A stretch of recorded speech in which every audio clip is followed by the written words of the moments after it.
le grand public n'a pas forcément toujours une représentation du chercheur qui correspond au travail que nous faisons.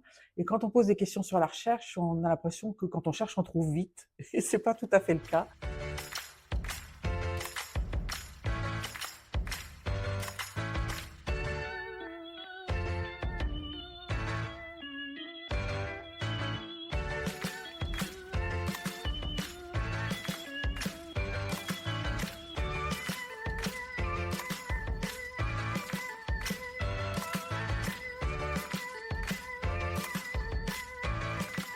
C'est un projet sur les troubles du langage dans les maladies neurodégénératives. Donc, il y a évidemment la maladie d'Alzheimer, mais il y a d'autres maladies qu'on appelle maladies apparentées et pour lesquelles les premiers symptômes de la maladie sont des troubles du langage. Donc, il y a des équipes, différentes équipes en France qui travaillent en centre mémoire et en centre mémoire ressources et recherche, qui ont travaillé ensemble pour élaborer des nouveaux outils d'évaluation plus spécifiquement destinés aux patients avec une maladie neurodégénérative. Donc généralement, le grand public connaît de mieux en mieux ce que font les orthophonistes avec les patients. En revanche, ils connaissent un peu moins le travail que les orthophonistes chercheurs font. Et c'est un travail à petits pas de recueil, d'analyse de données, de travail en équipe avec d'autres personnes qui abordent la question des troubles cognitifs de différents points de vue. Donc vous aurez aussi dans l'équipe des neuropsychologues qui vont vous parler par exemple de la cognition sociale. Ce rôle de participation des orthophonistes à la recherche clinique est souvent moins connu. C'est pour ça que c'est important de montrer le temps différent de la recherche par rapport au temps de la clinique, même s'il est vraiment très lié avec cette interaction que nous avons quotidiennement autour de dossiers que nous voyons avec nos collègues. L'objet des ateliers qu'on fera cet après-midi pour montrer au public qu'est-ce que nous regardons. Alors, moi, je vais faire un atelier sur les émotions.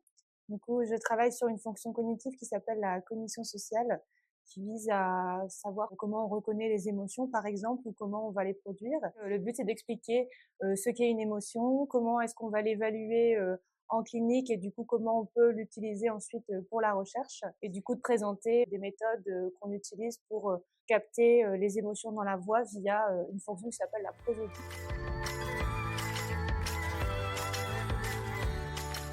Donc moi, j'aimerais que, en sortant, les personnes, elles se disent que la recherche, ça se fait pas qu'avec un microscope et des éprouvettes, mais aussi auprès de personnes, de patients qui ont besoin qu'on améliore leurs soins et que la recherche, justement, elle sert à améliorer les pratiques, notamment des personnes qui sont pris en charge dans les hôpitaux, par exemple.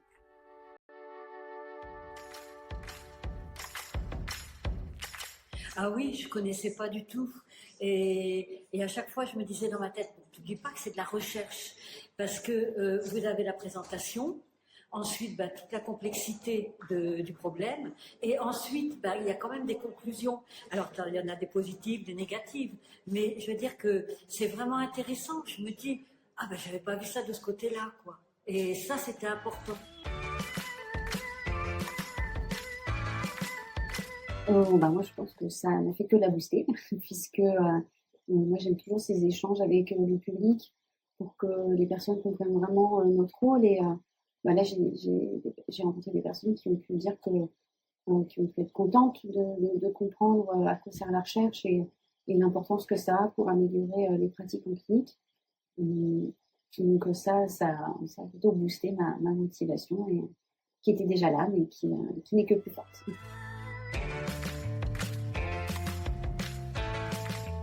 Pour pouvoir réaliser des travaux de recherche, il faut disposer de temps, de matériel, de données et de moyens humains et financiers.